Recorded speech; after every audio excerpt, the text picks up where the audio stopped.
Hello and welcome. My name is Alan, and we are back with more. A Testament of Hope, Speeches and Writings of Dr. Martin Luther King Jr. Today, we will be opening up a new section, Part 2, Famous Sermons and Public Addresses. And the first uh, one in this section is called Give Us the Ballot. We will transform the South. Dr. King delivered this keynote address in front of the Lincoln Memorial during the prayer pilgrimage for freedom on the 17th of May, 1957, the third anniversary of the Supreme Court's famous school desegregation decision.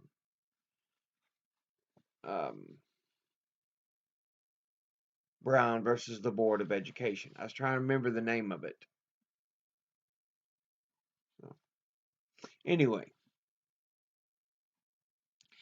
3 years ago, the Supreme Court of this nation rendered in simple, eloquent, and unequivocal language a decision which will long be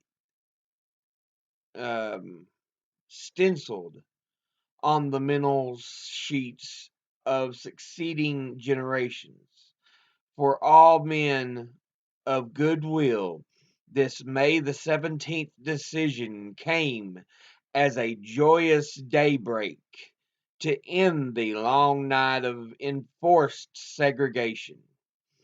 It came as a great beacon light of hope to millions of distinguished people throughout the world who had dared only to dream of freedom.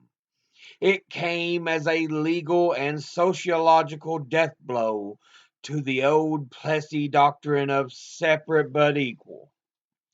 It came as a reaffirmation of the good old American doctrine of freedom and equality for all people. Unfortunately, this noble and sublime decision has not gone without opposition. This opposition has often risen to ominous proportions. Many states have risen up in open defiance. The legislative halls of the South ring out loud with such words as interposition and nullification.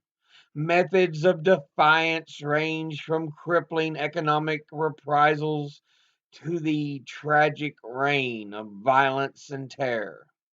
All of these forces have conjoined to make for massive resistance. But even more, all types of conniving methods are still being used to prevent Negroes from becoming registered voters. The denial of this sacred right is a tragic betrayal of the highest mandates of our democratic traditions and is a democracy turned upside down. So long as I do not firmly and irrevocably possess the right to vote, I do not possess myself. I cannot make up my mind. It is made up for me. I cannot live as a democratic citizen observing the laws I have helped to enact. I can only submit to the edict of others. In our most urgent request to the President of the United States and every member of Congress is to give us the right to vote. Give us the ballot, and we will no longer have to worry the federal government about our basic rights. Give us the ballot, and we will no longer plead to the federal government or passage for passage of an anti-lynching law. We will, by the power of our vote, write the law on the statute books of the southern states and bring an end to the dastardly acts of the hooded perpetrators of violence. Give us the ballot and we will transfer the salient misdeeds of bloodthirsty mobs into the calculated good deeds of orderly citizens. Give us the ballot and we will fill our legislative halls with men of goodwill and send to the sacred halls of Congress men who will not sign a Southern manifesto because of their devotion to the manifesto of justice. Give us the ballot, and we will place judges on the benches of the South who will do justly and love mercy.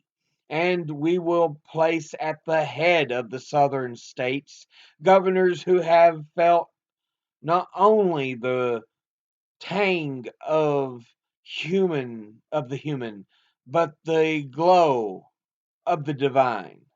Give us the ballot, and we will quietly and non-violently, without rancor or bitterness, implement the Supreme Court's decision of May the 17th, 1954.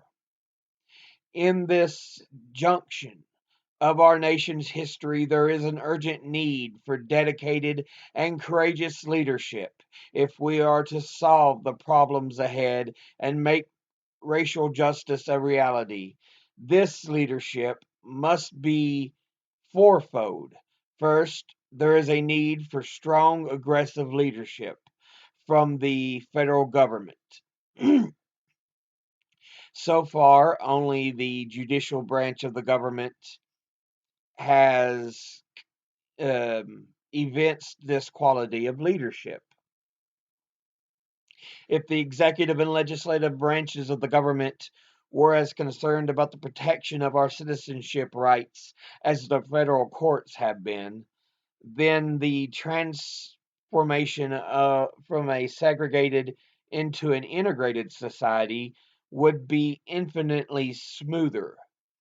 But we so often look at Washington in vain for this concern. In the midst of the tragic breakdown of law and order, the executive branch of the government is all too silent and apathetic.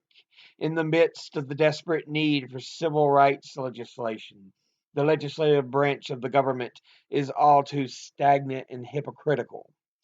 This dearth of positive leadership from the federal government is not confined to one particular political party. Both parties have betrayed the cause of justice. The Democrats have betrayed it by capitulating to the prejudices and undemocratic practices of the Southern Dixiecrats. The Republicans have betrayed it by capitulating to the blatant hypocrisy of right wing reactionary Northerners. These men so often have a high blood pressure of words and an anemia of deeds. In the midst of these prevailing conditions, we come to Washington today pleading with the President and the members of Congress to provide a strong, moral, and courageous leadership for a situation that cannot permanently be evaded. We come humbly to say to the men in the forefront of our government that the civil rights issue is not an ephemeral, evanescent domestic issue that can be kicked about by reactionary guardians of the status quo. It is rather an eternal moral issue which may well determine the destiny of our nation in our ideological struggle with communism. The hour is late. The clock of destiny is ticking out. We must act now before it's too late. A second area in which there is a need for strong leadership is from the white northern liberals. There is a dire need today for a liberalism which is truly liberal. While we are witnessing today so many northern communities is a sort of quasi liberalism, which is based on the principle of looking sympathetically at all sides.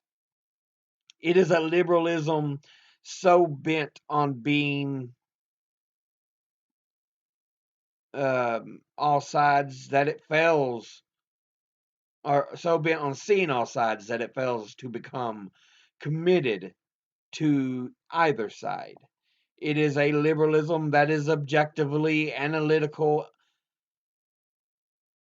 that is not subjectively committed. It is a liberalism which is neither hot nor cold, but lukewarm. We call for a liberalism from the North which will be thoroughly committed to the idea of racial justice and will not be deterred by the propaganda and subtle words of those who say, slow up for a while, you are pushing too fast. A third idea that we must look to for strong leadership is from the moderates of the white South. It is unfortunate indeed that at this time the leadership of the white South stems from the closed minded reactionaries. These persons gain prominence and power by dissemination of false ideas and by deliberately appealing to the deepest hate responses within the human mind. It is my firm belief that this closed minded, reactionary, recalcitrant group constitutes a numerical minority. There are in the white South more open minded moderates than appear on the surface. These persons are silent today because of the fear of social, political, and economic reprisals. God grant that the white moderates of the South will rise up courageously, without fear, and take up the leadership to in this tense period of transition. I cannot close without stressing the urgent need for strong, courageous, and intelligent leadership from the Negro community. We need leadership that is calm and yet positive.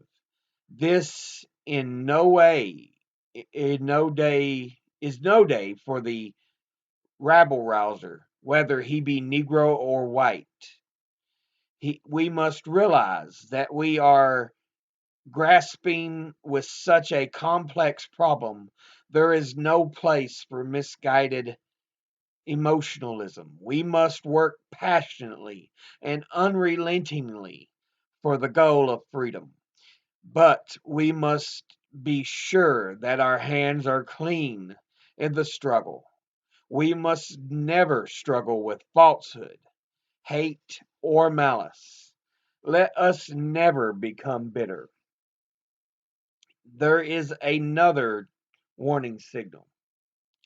We talk a great deal about our rights, and rightly so. We proudly proclaim that three-fourths of the peoples of the world are colored. We have the privilege of noticing in our generation the great drama of freedom and independence as it unfolds in Asia and Africa. All of these things are in line with the unfolding work of providence. Now but we must be sure that we accept them in the right spirit. We must not seek to use our emerging freedom and our growing power to do the same thing to the white minority that has been done to us for so many centuries. We must not become victimized with a philosophy of black supremacy. Our aim must never be to defeat or humiliate the white man, but to win his friendship and understanding, and thereby create a society in which all men will be able to live together as brothers. We must also avoid the temptation of being victimized with a psychology of victors. In our nation, under the guidance of the superb legal staff of the NAACP, we have been able, through the courts, to remove the legal basis of segregation. This is by far one of the most marvelous achievements of our generation. Every person of goodwill is profoundly indebted to the NAACP for its noble work. We must not, however, remain satisfied with a court victory over the white brothers. We must respond to every decision with an understanding of those who have opposed us and with an appreciation of the difficult adjustments that the court orders pose for them.